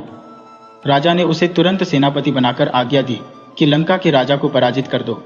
बस फिर क्या था, लगी युद्ध की तैयारियां होने। लड़ाई छिड़ने से एक रात पहले मैंने विजय का सारा बारूद गीला कर दिया। उधर लंका के राजा के लिए घास के अनगिनत सिपाही बना दिए। दोनों सेनाओं के सम्मुख होने पर विजय के सिपाहियों ने घास के बने हुए अनंत योद्धाओं को देखा तो उनके छक्के छोड़ गए। विजय ने गोले फेंकने का हुक्म दिया। बारूद गीली हो ही चुकी थी, तोपें आग कहां से देती। फल यह हुआ कि विजय की सेना को भागना ही पड़ा। राजा ने क्रोध करके उसका बड़ा अपमान किया। उसका इलाका छिन गया। इस समय वह बंदी खाने में कैद है। बस केवल यह काम शेष रह गया कि उसे बंदी खाने से निकालकर उसको पिता के घर पहुंचा दूं। फिर छुट्टी है, जो चाहे उसकी सहायता के लिए तैयार हूं। दूसरा, मेरा कार्य भी सिद्ध हो गया है। तुम्हारी सहायता की कोई आवश्यकता नहीं। तारा को पहले तो मोटा करके आलसी बनाया, फिर इतना लोभी बना दिया कि वह संसार भर का माल ले लेकर कोठरी भरने लगा। उसकी खरीद अभी तक जारी है। उसका सब धन खर्च हो गया और अब उधार रुपया लेकर माल ले रहा है।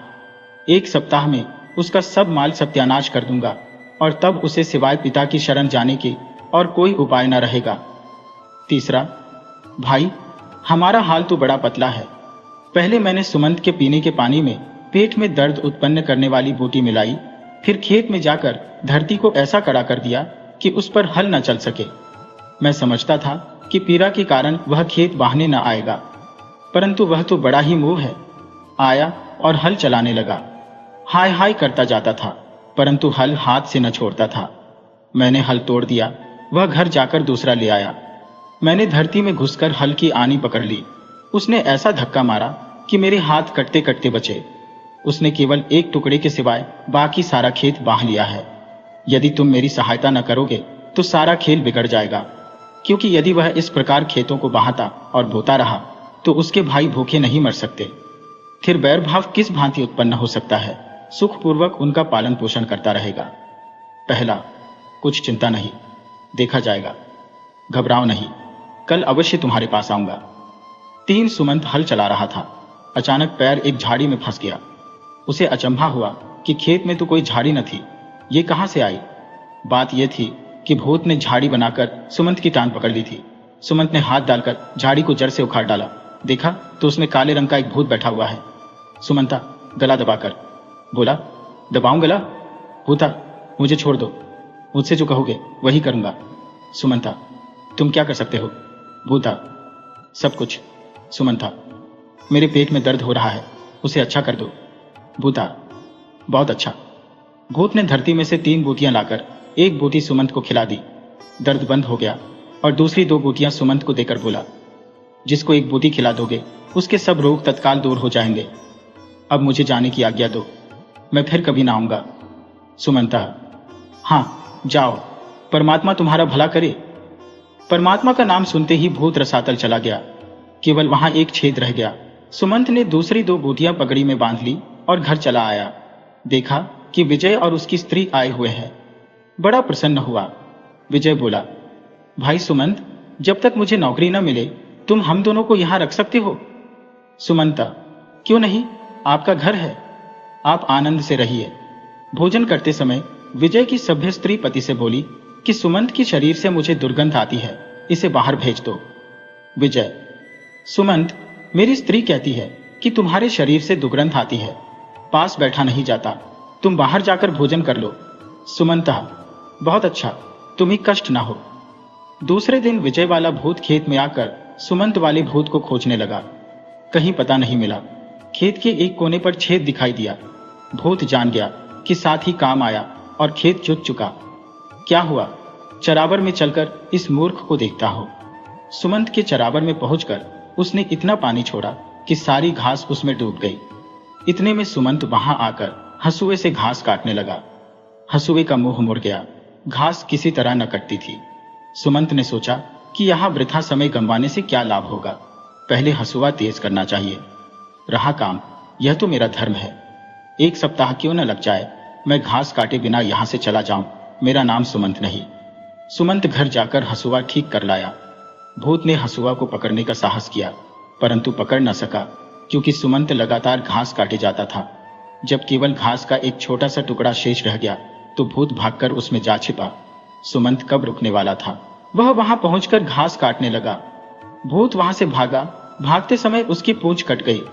भूत ने विचारा कि चलो जई के खेतों में चलें, देखें जई कैसे काटता है। वहां जाकर देखा तो जई कटी पड़ी है।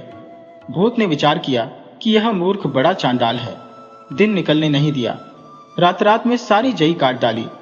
ये दुष्ट तो रात को भी काम में लगा रहता है। अच्छा, खलिहान में चलकर इसका भूसा सड़ाता हूं। भूत भागकर चरी में छिप गया।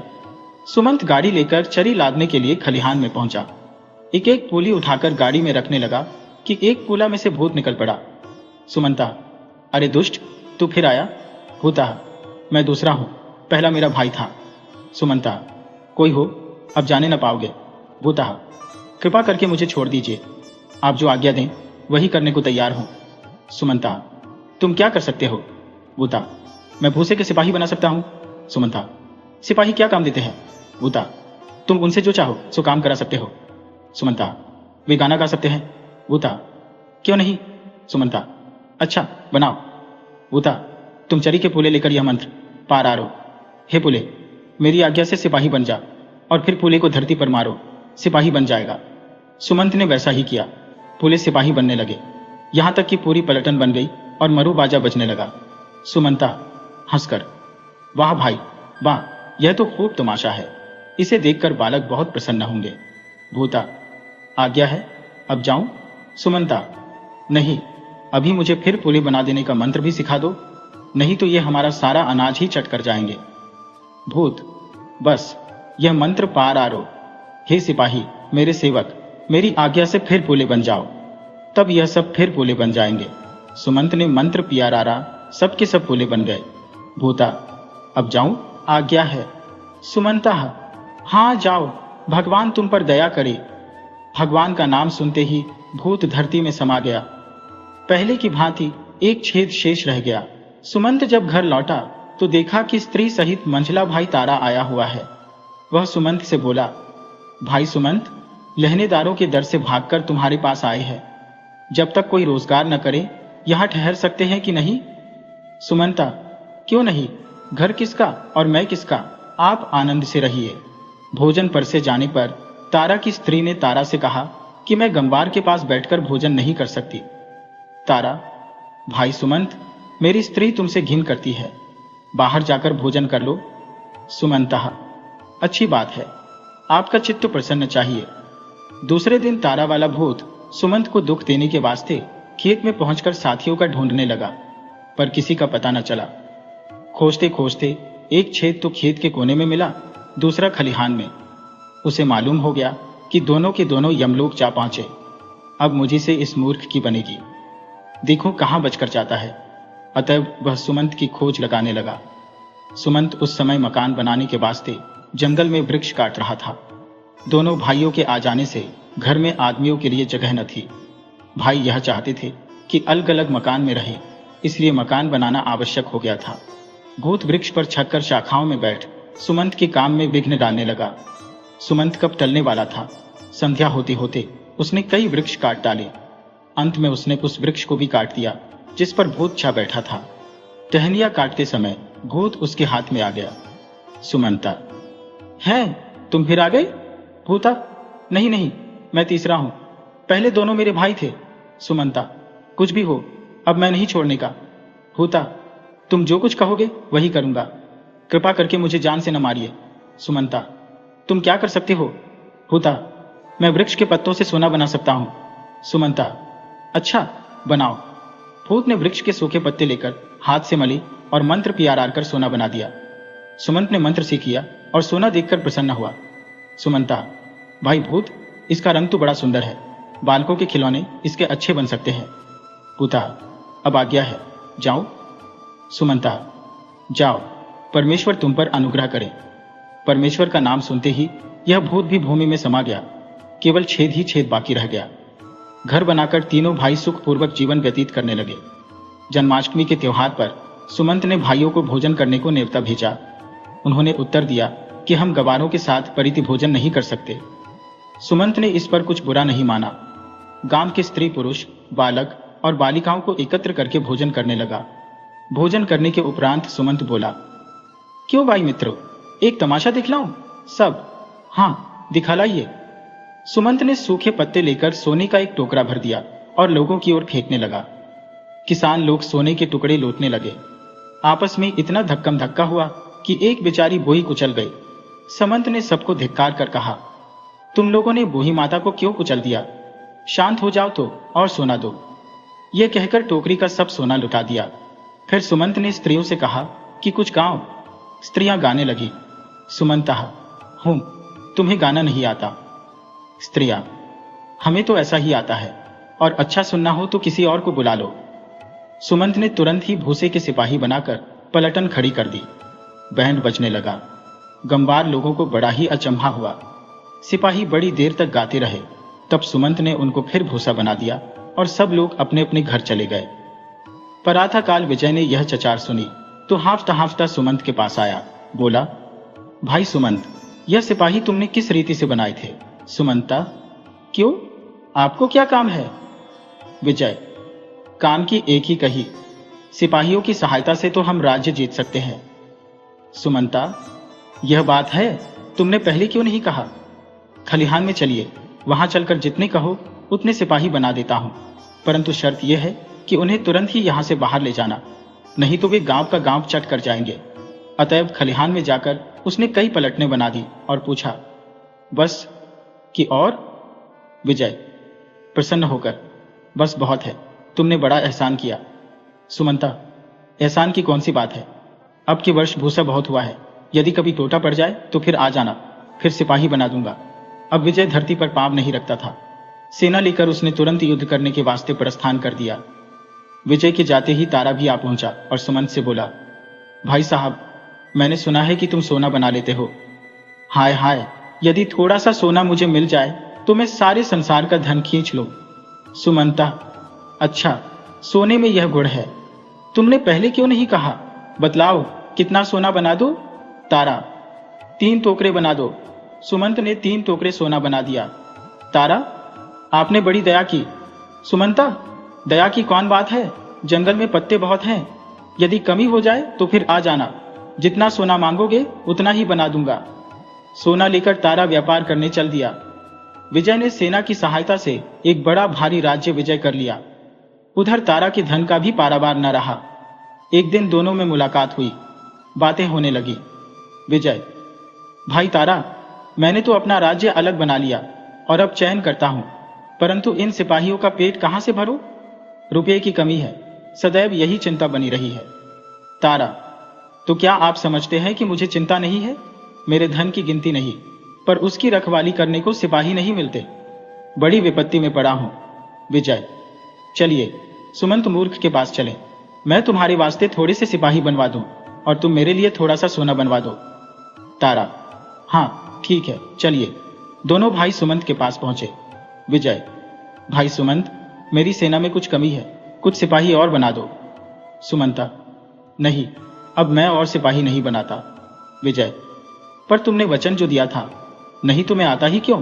कारण क्या है, क्यों नहीं बनाते? सुमंता, कारण यह कि तुम्हारे सिपाहियों ने एक मनुष्य को मार डाला। कल जब मैं अपना खेत जोत रहा था तो पास से एक अर्थी देखी। मैंने पूछा, कौन मर गया? एक स्त्री ने कहा कि विजय के सिपाहियों ने युद्ध में मेरे पति को मार डाला। मैं तो आज तक केवल यह समझता था कि सिपाही बैंड बजाया करते हैं, परंतु वे तो मनुष्य की जान मारने लगे। ऐसे सिपाही बनाने से तो संसार का नाश हो जाएगा। तारा, अच्छा, यदि सिपाही नहीं बनाते तो मेरे लिए सोना तो थोड़ा सा और बना दो, तुमने वचन दिया था कि कमी हो जाने पर फिर बना दूंगा। सुमंता, हाँ, वचन तो दिया था, पर मैं अब सोना भी न बनाऊंगा। तारा, क्यों? सुमंता, इसलिए कि तुम्हारे सोने ने बसंत की लड़की से उसकी गाय छीन ली। तारा, यह कैसे? सुमंता, बसंत की पुत्री के पास एक गाय थी, बालक उसका दूध पीते थे। कल वे बालक मेरे पास दूध मांगने आए। मैंने पूछा कि तुम्हारी गाय कहाँ गई, तो कहने लगे कि तारा का एक सेवक आकर 3 टुकड़े सोने के देकर हमारी गाय ले गया। मैं तो यह जानता था कि सोना बनवा बनवाकर तुम बालकों को बहलाया करोगे, परंतु तुमने तो उनकी गाय ही छीन ली।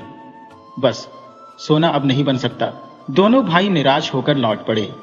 राह में यह समझौता हुआ कि विजय तारा को कुछ सिपाही दे दे और तारा विजय को कुछ सोना। कुछ दिन बाद धन के बल से तारा ने भी एक राज्य मोल ले लिया और दोनों भाई राजा बनकर आनंद करने लगे। सुमंत गूंगी बहन के सहित खेती का काम करते हुए अपने माता पिता की सेवा करने लगा। एक दिन उसकी कुतिया बीमार हो गई। उसने तत्काल पहले भूत की दी हुई बूटी उसे खिला दी। वह निरोग होकर खेलने कूदने लगी। यह हाल देखकर माता पिता ने इसका ब्यौरा पूछा। सुमंत ने कहा कि मुझे एक भूत ने 2 बूटियां दी थी, वह सब प्रकार के रोगों को दूर कर सकती है। उनमें से एक बूटी मैंने कुतिया को खिला दी। उसी समय दैव गति से वहां के राजा की कन्या बीमार हो गई। राजा ने यह डोंडी पिटवाई थी कि जो पुरुष मेरी कन्या को अच्छा कर देगा उसके साथ उसका विवाह कर दिया जाएगा। माता पिता ने सुमंत से कहा कि यह तो बड़ा अच्छा अवसर है, तुम्हारे पास एक बूटी बची है, जाकर राजा की कन्या को अच्छा कर दो और उम्र भर चैन करो। सुमंत जाने पर राजी हो गया। बाहर आने पर देखा कि द्वार पर कंगाल बोई खड़ी है। बोई, सुमंत, मैंने सुना है कि तुम रोगियों का रोग दूर कर सकते हो। मैं रोग के हाथों बहुत दिनों से कष्ट भोग रही हूं। पेट को रोटियां मिलती ही नहीं, दवा कहां से करूं? तुम मुझे कोई दवा दे दो तो बड़ा यश होगा। सुमंत तो दया का भंडार था, बोटी निकालकर तुरंत बोई को खिला दी। वह चंगी होकर उसे आशीष देती हुई घर को चली गई। माता पिता यह हाल सुनकर बड़े दुखी हुए और कहने लगे कि सुमंत, तुम बड़े मूर्ख हो। कहाँ राजकन्या और कहाँ यह कंगाल बोई? भला इस बोई को चंगा करने से तुम्हें क्या मिला? सुमंतः, मुझे राजकन्या के रोग दूर करने की भी चिंता है, वहां भी जाता हूं। माता, बूटी तो है ही नहीं, जाकर क्या करोगे?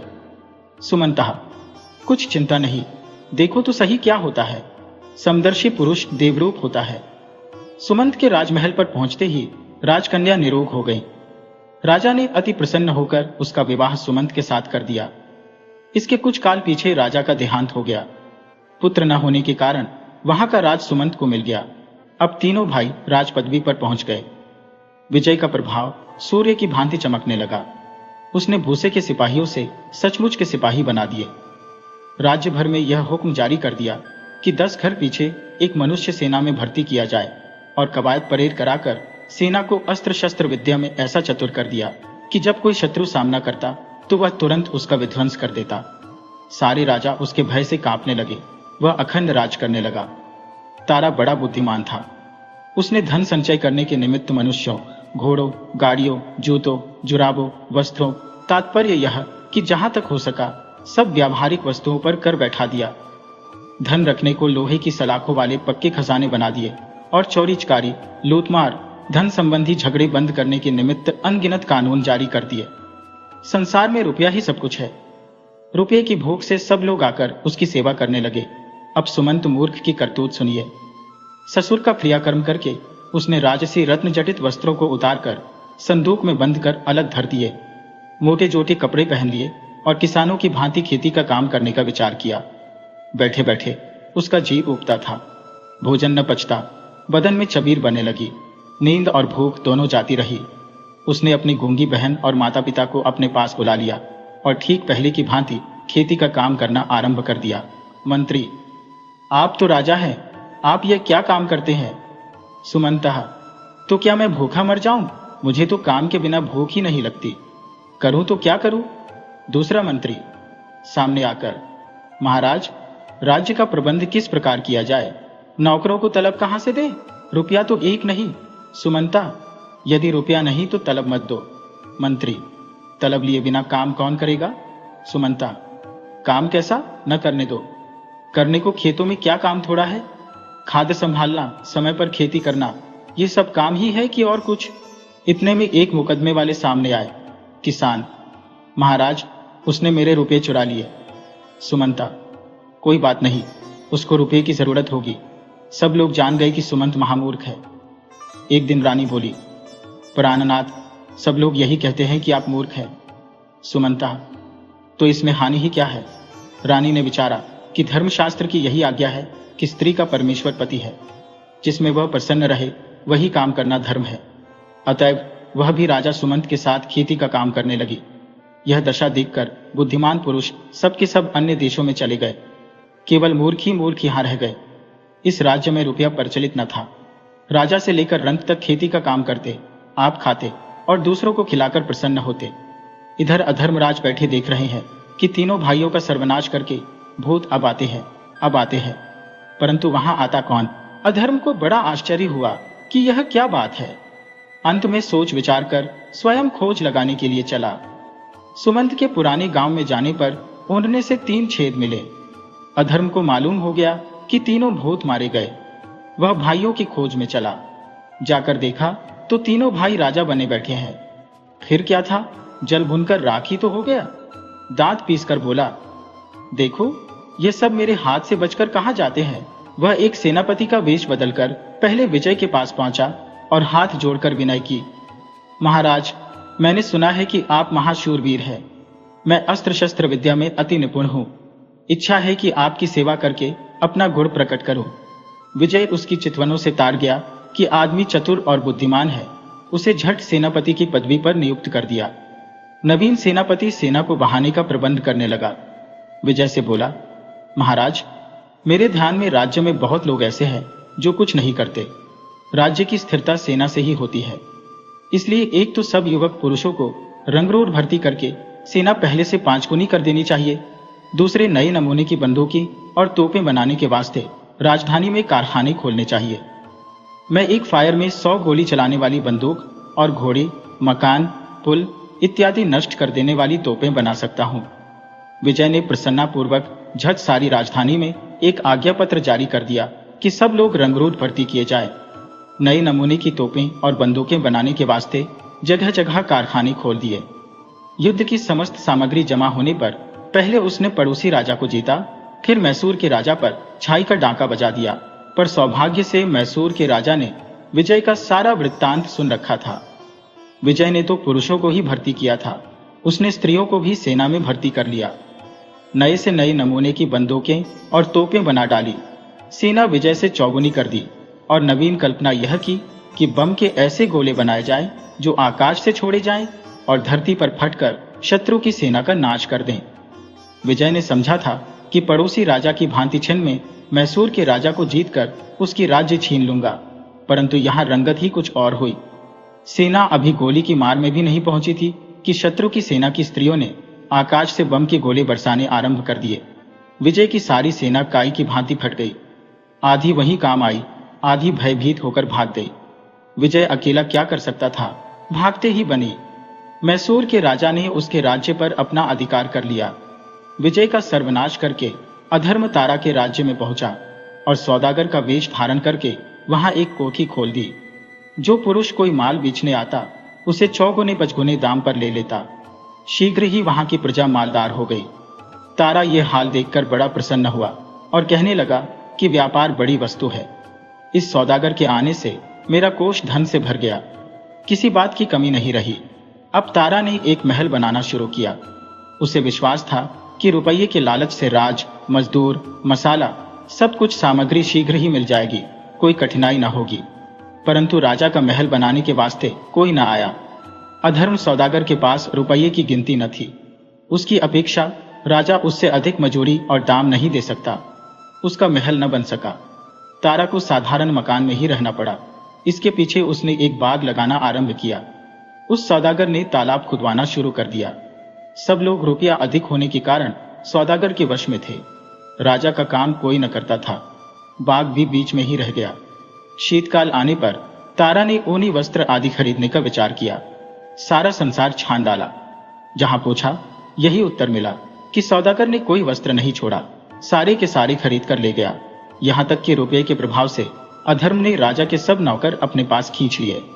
राजा भूखों मरने लगा। क्रुद्ध होकर उसने सौदागर को अपनी राजधानी से निकाल दिया। अधर्म ने सीमा पर जाकर डेरा जमाया। तारा को कुछ करते धरते नहीं बनता था। उसे उपवास किए 3 दिन बीत चुके थे कि विजय आकर सम्मुख खड़ा हो गया। विजय, भाई तारा, मैं तो मर चुका। मेरी सेना, राजपाट सब नष्ट हो गया। मैसूर के राजा ने मेरी राजधानी पर अपना अधिकार कर लिया। भागकर तुम्हारे पास आया हूं, मेरी कुछ सहायता कीजिए। तारा, सहायता की एक ही कही, यहां आप अपनी जान पर आ बनी है। उपवास किए 3 दिन हो चुके हैं, खाने को अन्न तक तो मिलता नहीं। तुम्हारी सहायता किस प्रकार करूं?